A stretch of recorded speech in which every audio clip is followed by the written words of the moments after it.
They invited everyone, cousins, co-workers, even the neighbor's dog, but not me, so I made sure they'd remember the one guest they tried to erase. Family is supposed to be your safe place. The people who celebrate you, include you, love you unconditionally. But what happens when they betray you? When they deliberately cut you out of the biggest moments, like a wedding, just to pretend you don't exist? This isn't just about missing a party, it's about erasure. And when I found out, I didn't scream. I didn't beg. I planned the perfect revenge, a gift so devastating, it turned their perfect day into a disaster. If you've ever been left out, lied to, or treated like you're invisible, hit subscribe. This story is for anyone who's been pushed aside and decided to push back.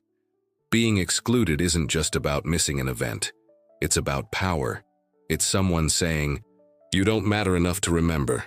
And when it's family, that cuts deeper. The illusion of closeness. Growing up, we were inseparable. We shared everything, toys, secrets, even the same bed when thunderstorms scared us at night. Everyone called us the twins, even though we weren't. That's how close we looked, how tightly bonded we seemed. But somewhere along the way, the dynamic shifted in ways I didn't fully grasp until it was too late. Small things, easily dismissed at first, like how she'd conveniently forget to save me a seat at family dinners, or how she'd laugh a little too hard at my mistakes in front of others. Then came the photos, group shots where I was cropped out, captions that credited the whole family, while I stood just outside the frame. Our parents noticed but never intervened. Instead, they'd say things like, "Don't be so sensitive," or worse, "Maybe if you tried harder to fit in." The hardest part wasn't the exclusion, it was the gaslighting, the way they made me feel like I was imagining the distance, like my hurt was some personal flaw, rather than a reaction to their slow, steady erasure. Holidays became minefields. I'd spend weeks picking the perfect gift for her, only to receive something thoughtless, a regifted candle, a half-used gift card. And still, I made excuses. "She's busy," I'd tell myself. "She doesn't mean it."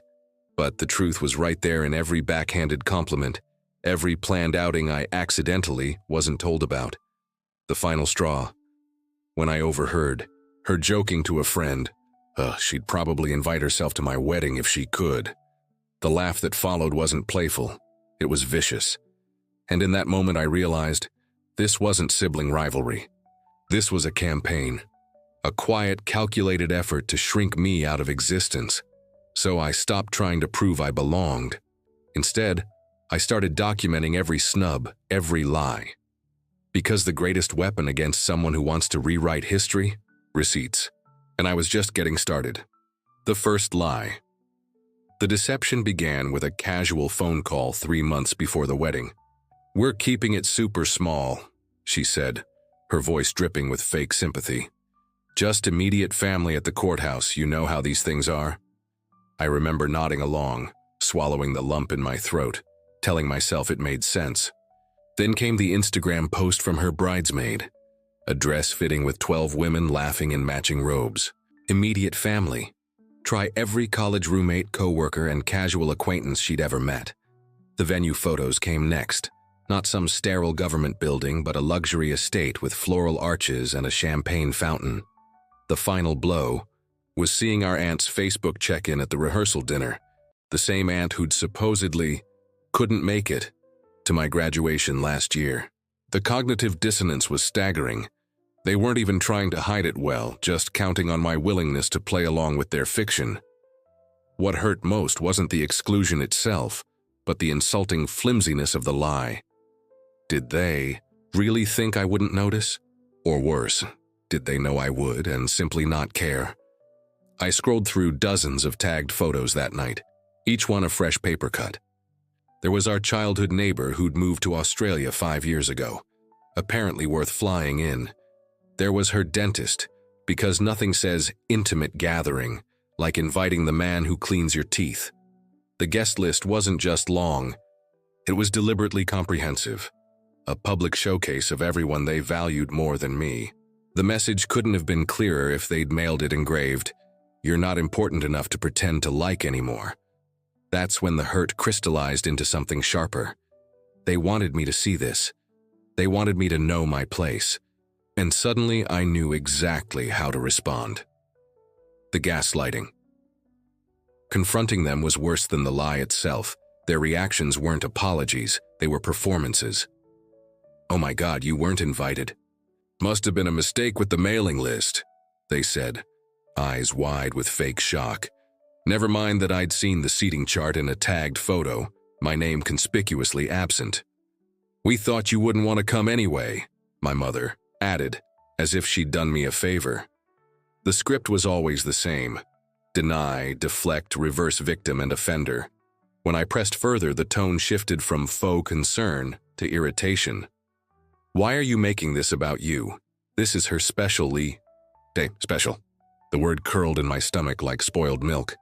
Special meant a guest list of 200 but no room for me. Special meant our cousin flying in from another continent while I lived 20 minutes away, and wasn't worth a text. The most infuriating part wasn't even the exclusion. It was their insistence that I should be okay with it. That wanting, basic consideration made me dramatic. "You know how stressed she's been," my father said, as if wedding planning excused cruelty. "Don't start drama." Drama, that's what they called it when I refused to pretend this was normal. When I pointed out that even distant relatives I hadn't seen in years got invitations, they sighed, like I was being unreasonable. "It's not personal," they lied, while every action proved it was exactly that. The gaslighting was almost impressive, in its consistency.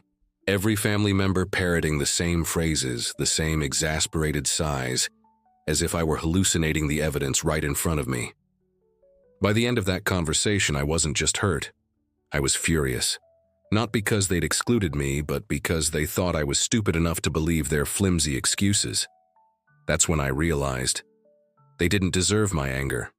They deserved consequences. The breaking point. The days after the confrontation passed in a haze of sleepless nights and silent rage. I'd catch my reflection in mirrors, puffy-eyed, hollow-cheeked, and barely recognize myself. The pain wasn't sharp anymore. It had settled into a dull, constant ache like a bone-healing wrong. I stopped checking social media because every post was another knife twist, another smiling group photo where my absence went unmentioned. The worst part wasn't even their cruelty. It was how ordinary life continued around me.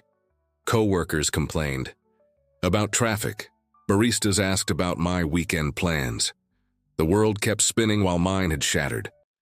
For weeks, I moved through my days mechanically, replaying every interaction, every slight, wondering when exactly I'd become so disposable. The tears came unexpectedly, in grocery store aisles, at stoplights, once during a work Zoom when someone mentioned weddings. Then one morning, I woke up dry-eyed. The sadness had burned away, leaving something colder and more dangerous in its place. I realized I'd been grieving people who were still alive, mourning relationships they'd killed long before this wedding. That's when the shift happened. The moment I stopped asking, "Why don't they love me?" and started asking, "Why does their approval matter?" The answer was simple. It didn't. Their rejection wasn't about my worth. It was about their character. This wasn't a loss, it was a liberation. I'd spent years bending myself into shapes to fit their expectations. And for what? To be erased with a single guest list? No. If they wanted me gone, I'd go. But on my terms. Not as a victim slinking away in shame, but as someone who refused to play their games anymore. The tears stopped because I'd finally seen the truth. This wasn't my tragedy to bear. It was theirs. And I was done letting them write my story. The calm, revenge plan. The idea didn't come to me in a dramatic flash of inspiration. It crept in slowly, taking shape over days of quiet calculation. I wasn't interested in screaming matches or messy confrontations. That would have been too easy for them, too predictable. No, I wanted something sharper, something that would linger long after the wedding was over. I needed a message they couldn't dismiss, couldn't laugh off, couldn't twist into another story about me being too emotional. At first, I considered something obvious, a public post exposing their lies, a scene at the reception. But that would have made me the villain in their narrative. Instead, I wanted them to sit with what they'd done, to feel the weight of it. That's when it hit me. The perfect revenge wouldn't come from my anger. It would come from there. When I dug through old photos, saved text messages, receipts of every time I'd been excluded before this. The evidence was all there, waiting to be weaponized. But the real power wasn't in exposing them to the world. It was in holding up a mirror so they had to see themselves clearly, without excuses. I imagined their faces when they realized I knew exactly what they were. Not a mistake, not an oversight, AI, choice, and choices have consequences. The gift wouldn't be cruel, it wouldn't be loud, it would be undeniable. Something so intimately tied to our history that it couldn't be brushed aside as petty drama. Something that would force them to confront the truth in front of everyone they'd worked so hard to impress. I didn't just want them to remember I existed. I wanted them to remember why they'd been afraid to forget me in the first place. By the time I finalized the plan, there was no rage left. Just cold, clean precision. They'd underestimated me. That was their first mistake. Their last would be thinking I'd let it go. The gift. The perfect revenge required surgical precision, something deeply personal, yet undeniably public. After days of deliberation, I settled on a deceptively simple gift, an ornate music box engraved with our shared childhood initials. Inside, 2 figures twirled to a haunting melody from our youth, but with a devastating twist. Where there should have been sisters dancing together, only one figure remained.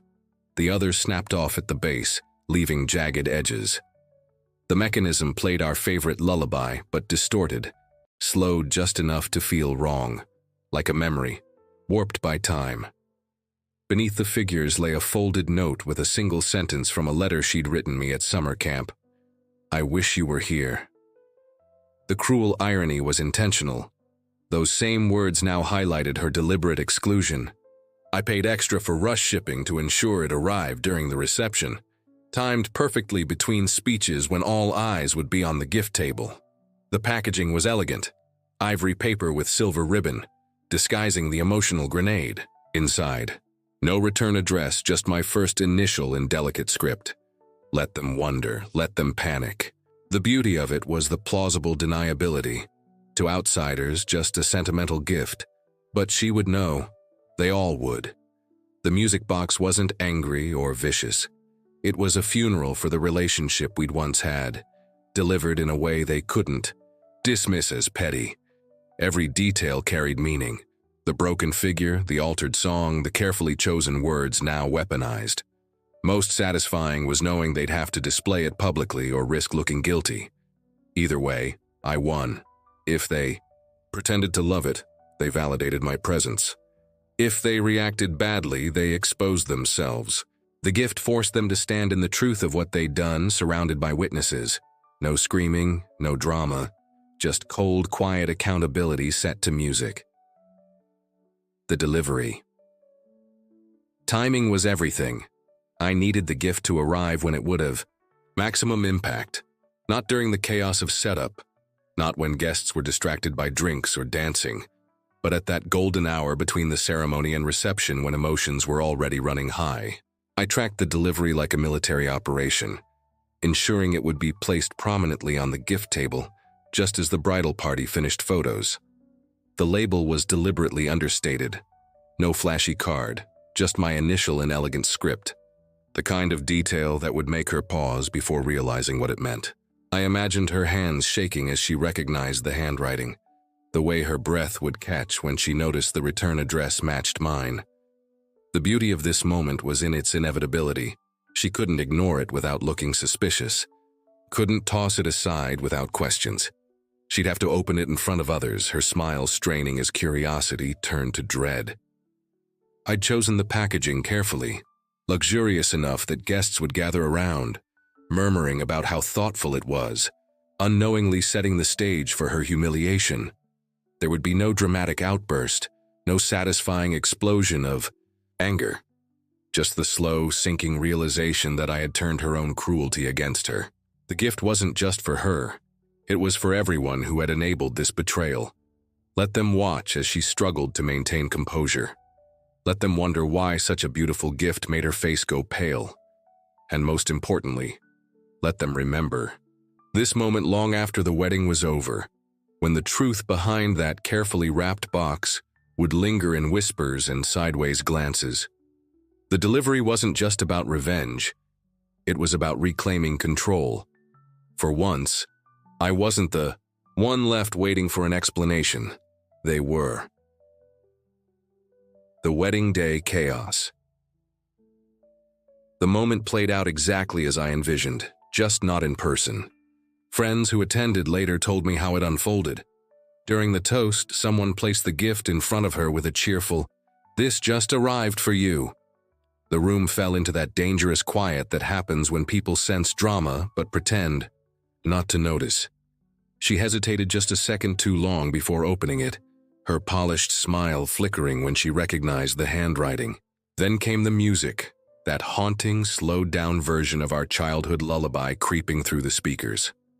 I'm told her hands shook visibly as she lifted the lid and saw the broken figurine. The worst part? She had to keep smiling. Guests were watching. Cameras were rolling. This was supposed to be the happiest day of her life, but everyone saw how her eyes went glassy, how she snapped the box shut too quickly.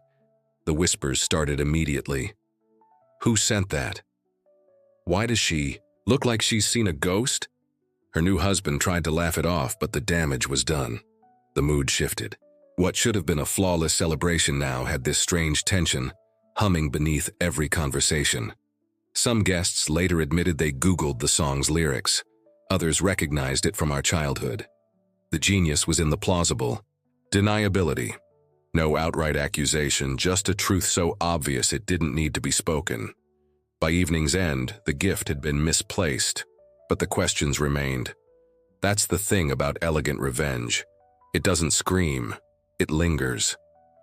Long after the last dance, people were still talking about that mysterious package and why it unsettled the bride so deeply. The wedding continued, but the illusion of perfection was cracked. And that was enough. The aftermath, the fallout, came in waves. First, the frantic calls, dozens of them all ignored. Then the texts, shifting rapidly from confused to angry to desperate. How could you do this to me on my wedding day? As if I'd orchestrated my own exclusion. Mutual friends reached out, some pretending concern while others openly took sides, their messages laced with accusations about stirring drama. The most telling part? Not a single person asked why I'd been left out in the first place. The family group chat exploded with performative outrage, calling me petty and vindictive, exactly as I'd predicted.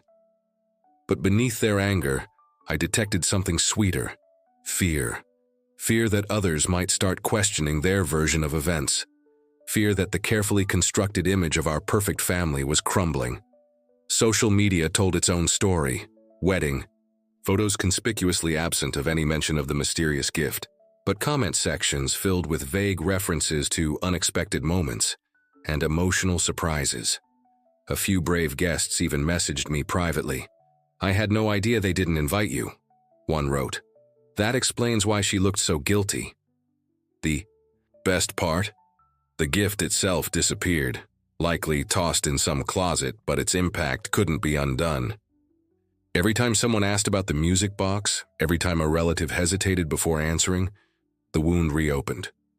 They'd wanted to erase me, but instead I'd made my absence the most memorable part of their celebration. The irony was delicious. In trying to exclude me completely, they'd given me permanent space in their wedding story. And as the calls dwindled and the texts grew less frequent, one truth became undeniable.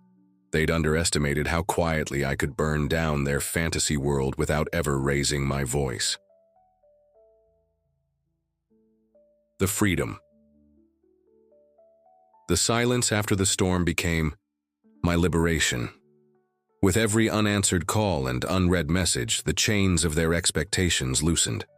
I stopped waiting for apologies that would never come, stopped agonizing over why I wasn't enough. The gift had served its purpose, not to win their approval, but to shatter the illusion that I needed it. Slowly, I rebuilt my life on my own terms, traveled to places they'd mocked me for wanting to visit, took up space unapologetically.